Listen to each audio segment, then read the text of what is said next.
మంత్రి భార్యను మొన్న విశాఖ ఎంపీ అభ్యర్థిగా వైసీపీ ప్రకటించింది.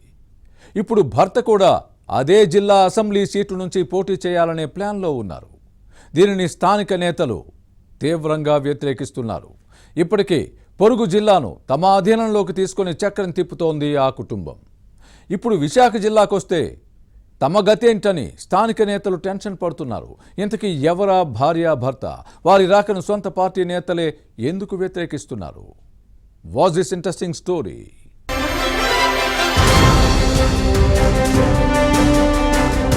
ఎన్నికలు సమీపిస్తున్న సమయంలో విశాఖ లోక్సభ స్థానంలో రాజకీయాలు రసవత్తరంగా మారుతున్నాయి. వైసీపీ అభ్యర్థిగా మంత్రి బొత్స సత్యనారాయణ సతీమణి మాజీ ఎంపీ బొత్స ఝాన్సీని పార్టీ హైకమాండ్ ప్రకటించినప్పటి నుంచి ఫ్యాన్ పార్టీలో ప్రకంపనలు మొదలయ్యాయి. బొత్స కుటుంబం విశాఖ రాజకీయాల్లో ఎంటర్ అయితే తమ ఉనికికే ప్రమాదమని కొందరు స్థానిక నేతల్లో ఆందోళన వ్యక్తమవుతోంది.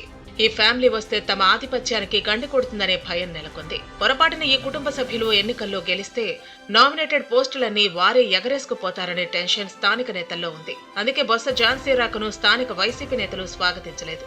ఇప్పుడు వారు భయపడినట్టే జరగటం మింగుడుపడని అంశంగా మారింది. బొత్స ఝాన్సీ లోక్సభ ఎన్నికల్లో పోటీకి ముందే ఈ కుటుంబం విశాఖ రాజకీయాల్లో ప్రవేశించడం వీరిని ఆందోళనకు గురిచేస్తోంది.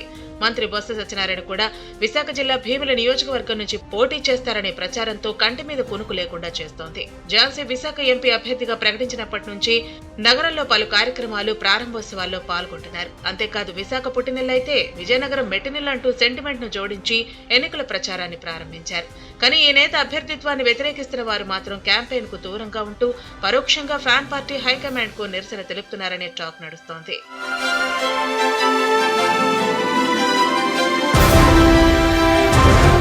బొత్స ఝాన్సీని విశాఖ లోక్సభ అభ్యర్థిగా ప్రకటించిన తర్వాత మంత్రి సత్యనారాయణ అలర్ట్ అయ్యారు.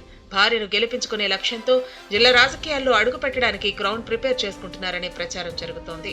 తన భార్య ఎంపీగా గెలవాలంటే తాను ఖచ్చితంగా విశాఖ జిల్లా నుంచి పోటీ చేయాల్సిందేనని ప్రతిపాదనను హైకమాండ్ ముందు పెట్టినట్టు సమాచారం. అంతేకాదు విశాఖ ఎంపీ పరిధిలోని అసెంబ్లీ స్థానాల టికెట్లు తాను సూచించిన వారికే ఇవ్వాలనే షరతును విధించారనే ప్రచారం జరుగుతోంది.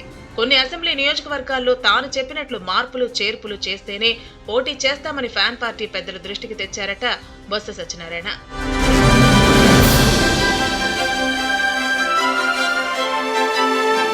సుదీర్ఘ రాజకీయ అనుభవం, అర్థ అంగబలం ఉన్న బొత్స మాటను కాదనలేక షరతులకు వైసీపీ హైకమాండ్ ఓకే చెప్పేసిందట. ఇందుకు అనుగుణంగానే గాజువాక అసెంబ్లీ నియోజకవర్గానికి మంత్రి గుడివాడ అమర్నాథ్ వర్గానికి చెందిన కార్పొరేటర్ ఊరికోటి రామచంద్రరావును సమన్వయకర్తగా ప్రకటించింది. కానీ ఈ నేత స్థానంలో తన వర్గానికి చెందిన బలమైన అభ్యర్థిని బరిలో దించాలన్న ఆలోచనలో మంత్రి ఉన్నారట. అందుకే అక్కడ నాగిరెడ్డి కుటుంబాన్ని లేదా మేయర్ గొలగాని హరి వెంకట కుమారికి టికెట్ ఇవ్వాలని కోరుతున్నారని తెలుస్తోంది. ఎందుకంటే విశాఖ ఎంపీగా ఎవరైనా గెలవాలి అంటే భీమిలి, గాజువాక నియోజకవర్గాలు చాలా కీలకం. ఇక్కడ సాధించే ఓట్లను బట్టే గెలుపు ఆధారపడి ఉంటుంది. అందుకే ఈ రెండు స్థానాలపై బొత్స గురి పెట్టారట. ఈ ప్రతిపాదనలకు కూడా ఫ్యాన్ పార్టీ అధిష్టానం గ్రీన్ సిగ్నల్ ఇచ్చిందట.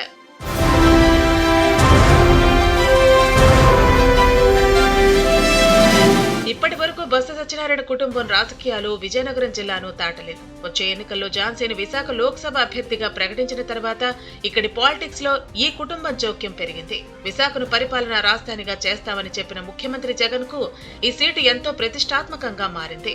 లోక్సభ స్థానాన్ని కోల్పోతే ఎగ్జిక్యూటివ్ క్యాపిటల్ ను విశాఖ ప్రజలు తిరస్కరించారనే అపవాదును మూట కట్టుకోవాల్సి వస్తుంది. అందుకే ఈ సీటును ఎలాగైనా వైసీపీ ఖాతాలో వేసుకోవడానికి మంత్రి బొత్స డిమాండ్లకు పార్టీ నాయకత్వం తలొక్కిందనే వాదన ఉంది. అందుకే స్థానిక వైసీపీ నేతల అభ్యంతరాలను అసలు పట్టించుకోవడం లేదనే గుసగుసలు వినపడుతున్నాయి. ఈ విషయంలో వారి రియాక్షన్ ఎలా ఉంటుందో చూడాలి.